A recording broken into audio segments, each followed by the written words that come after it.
Tracker Onyx mashinalarga o'zini pultidan avtozapus qo'yganda beskluchovoy доступ ishlamay qolyapti. Uni qanaqa qilib ishlatamiz? Mashinaga qo'yib qo'yilgan pultimizni olamiz, orqasiga bitta samakilikka yopishtirib qo'yamiz, kaltini chiqarib olamiz. Kalt chiqarib olgandan keyin mana bitta joyi bor mana. Bismillah. Shuni olib, bundoq qilsa ochiladi. Ya'ni keyin bundan batareykani olib tashlaymiz. Mana bo'ldi, batareykani olib tashlaymiz. Yana mana bunaqa qopqog'i yopiladi. Shunda ishlaymiz. Olib keling.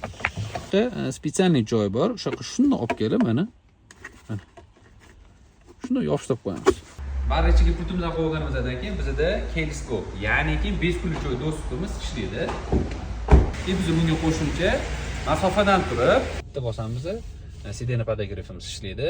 E'tibor beradigan jihatimiz shuki, buni ko'pchilik hozir aytadi, yurgandan quplanganda ishlab qoladi. Yo'q, biz faqat parkovkada turganda podografi ishlaydigan qilib berganmiz. Kimga shunaqa xizmatlar? Max Kerga murojaat. Joninglar sog' bo'lsin.